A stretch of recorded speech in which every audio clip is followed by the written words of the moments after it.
Olá, pessoal, tudo bem? O meu nome é Rafael Monteblanco. Eu trabalho com a solução do Secure ID desde 2017, né? Foi quando eu comecei a trabalhar. E antigamente nós tínhamos, né, uma forma de trabalhar com identidades que era de uma forma muito manual, tá? As empresas que eu trabalhei, tínhamos soluções específicas, mas não era algo do mercado assim tão direcionado para a gestão de identidades, tá? Então, em 2017, quando implementei o SecureID na empresa, quando foi implementado, nós tivemos algumas challenges, né? A primeira challenge foi fazer a gestão de identidades a partir da origem corporativa que nós temos os funcionários, né? Depois misturar isso com o AS400, com o SAP, fazer segregação de função, que era uma coisa que nós tínhamos muito manual para fazer e que dava muito trabalho fazer, envolvia uma série de analistas e envolvia análises que precisavam de pessoas, né, para fazer esse cross data para poder chegar numa questão de segregação de função. E o Secure ID me ajudou muito nisso, porque foi montado conforme o motorzinho da solução, já o processo de segregação de função. Então, eu consegui cruzar, por exemplo, o SAP com a S400 e com outras soluções como o JD Edwards, que se utiliza no AS400. Né? Quando eu tive essa primeira parte, né, que esse foi um primeiro desafio funcionando, integramos, inclusive, a própria solução Secure ID com o ServiceNow, tá? E dessa integração do ServiceNow, não mudou a visão que o usuário final tinha, né, de como chegar, como eu peço um acesso, como eu sei se o meu acesso está dando certo, entendeu? Então, essa integração, ela ajudou, porém, com o tempo, as pessoas se deram conta que a interface do Security era mais tranquila de se trabalhar, até pelo nível de pesquisa, uma coisa que eu gosto muito, né, principalmente quando eu estou mostrando para algum nível de usuários, é que você pode abrir várias caixinhas de texto e digitar, e sua quantidade, por exemplo, de ofertas. Eu tenho 1.000 ofertas no SAP, aparecem, por exemplo, as 10 que a pessoa quer, com 3 formas de pesquisa. Então, isso ficou muito fácil, né? Após isso, houve uma necessidade de kits, que é uma das coisas que eu gosto muito na ferramenta também, os kits de acesso baseado em regras, né? Quando eu vi que tinha uma condição de criar regras lá dentro para que a minha origem corporativa pudesse ser diferenciada, que eu pudesse saber, por exemplo, o que que o departamento de compras pode receber e o que que os gerentes, por exemplo, gerais podem receber, eu comecei a montar essas coisas. E aí fizemos regras.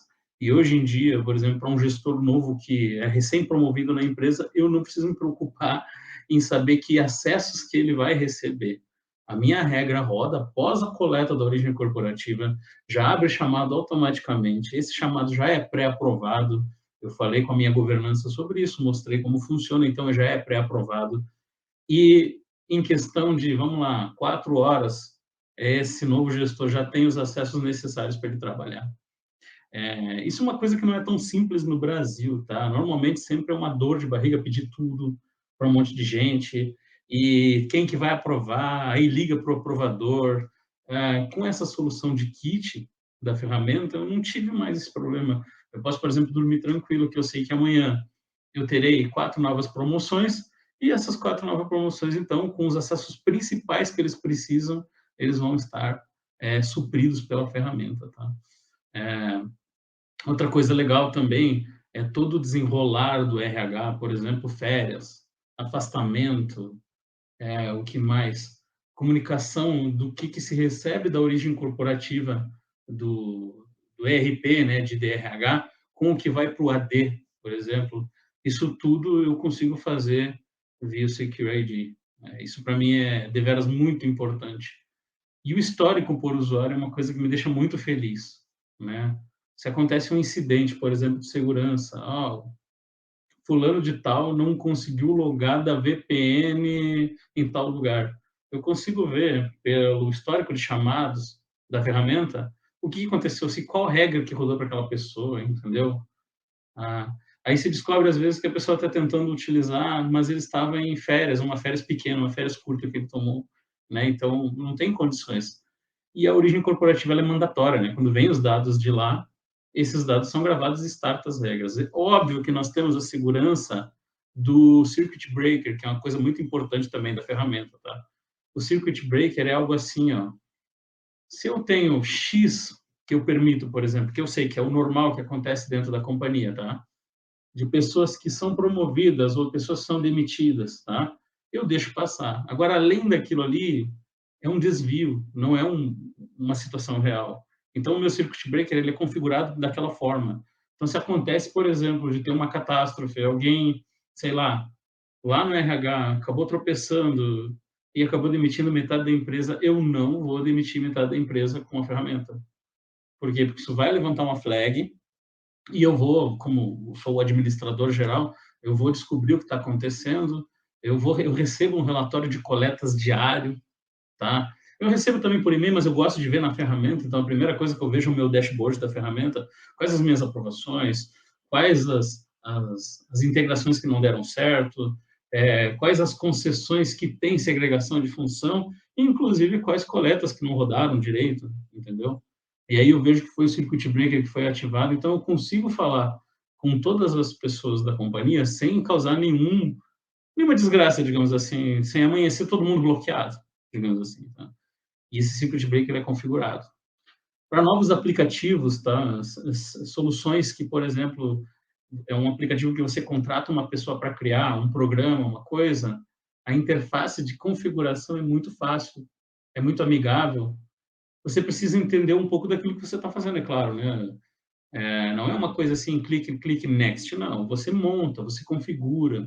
Então, o último aplicativo que eu criei, por exemplo, ele é uma solução de faturamento. Essa solução de faturamento eu optei por ter as ofertas do usuário, que são as application rules, vindo direto da origem do aplicativo. Então, eu tenho um coletor de entitlements, eu tenho um coletor de novos módulos, eu tenho um coletor de contas, tá? E aí, o único que eu trabalho que eu tenho que fazer dentro da ferramenta é colocar o owner daqueles módulos, tá? Isso aí também daria para fazer se eu tivesse uma base lá no RH que me dissesse assim, olha, a partir de 6 meses, esses aqui serão os novos owners. Eu poderia coletar e preencher automaticamente. No caso, não é assim. Então, eu sou obrigado a pegar de governança quem são os owners responsáveis e atualizar, porque isso também é auditado, tá? Então, a forma de trabalhar com application roles é muito legal. Uma coisa que a ferramenta oferece que eu gosto muito, assim, que eu acho que isso é um pró, tá? Eu não testei outras ferramentas do mercado ainda dessa forma especificamente, mas são as funções que são múltiplas. O que são múltiplas funções? Eu crio uma função de negócio para um departamento X, tá? E esse departamento precisa de um acesso no SAP, um acesso específico no S400, um outro acesso de ferramenta de nuvem e uma outra configuração de uma tabela X. E eu consigo colocar dentro da função todas essas coisas listadas. E os membros vão a partir de regra. Então, por exemplo, eu tenho um departamento X que precisa muito que ele trabalha com aquilo, que aquilo ali é o core business dele, e uma pessoa é contratada para dentro daquele departamento, a minha regra roda e diz, olha, eu tenho uma nova sugestão de usuário para essa função específica. E se esse gestor aprova, né, porque nós temos licenças, né, que a gente não pode sair dando licença para todo mundo, mas, por exemplo, se esse gestor aprova isso aí, e a ferramenta abre 1, 2, 3, 4 tarefas dentro de um chamado, essas tarefas são acompanhadas, se uma delas der algum problema, ele vai me reportar como administrador no meu dashboard, eu vou saber o que aconteceu, o usuário de interface da aplicação está bloqueado lá, entendeu? Então, isso é uma coisa que dá para tratar rapidamente, né? E os workflows customizados também são legais. Às vezes eu preciso de uma empresa que eu trabalho, né? Digamos assim, ela tem um workflow já natural, porém outra não tem, é mais chato, é um banco, por exemplo. E esse banco, ele tem Bacen, e o Bacen requer uma série de aprovações. Se customiza um workflow com o desenho na tela lá, que é um workflow designer que tem, você vai puxando uma caixinha para cá, outra caixinha para cá, salva esse workflow e ele é aplicado em determinada aplicação um determinado processo do SecureID que precisa ser utilizado. Então, eu não preciso fazer uma estratégia, eu vou ter que mudar para todo mundo, não. Eu configuro especificamente para aquela aplicação e para aquele determinado fim, para aquela determinada regra. Uma coisa que eu gosto muito também são os reportes, que eu utilizo muito da ferramenta, tá? Esses reportes me dizem, por exemplo, quais pessoas que estão fora de compliance, quais contas que são órfãos, por exemplo, assim, ó, a aplicação coletou uma conta de acesso em um determinado sistema. O security recebeu essa informação, porém eu não tenho um usuário na origem corporativa para dar match, então isso daí me reporta. E eu posso trabalhar juntamente com governança. Eu, inclusive, posso colocar que as próprias pessoas de governança recebam esse relatório e eles não precisam ficar pedindo, me dá uma lista daquilo, daquele outro. Eles já recebem e eles já podem começar a atuar e aí eu posso ser o validador no final da história, né? Então, cada vez que a minha origem corporativa de DRH coleta e traz essas informações para dentro, esses processos de security já começam a fazer essa gestão de identidade. Fulano de tal agora é dono dessa conta, sim, então vai ficar atrelado para ele. Se houver uma revisão geral, e eu tenho pelo menos 2 vezes por ano revisão geral de usuários, de acessos, ele já vai estar com a conta atrelada, aquele usuário específico, eu sei de onde que o cara é, qual o gestor dele, qual a gerência geral e tudo mais. E eu posso, inclusive, fazer uma mini campanha, né?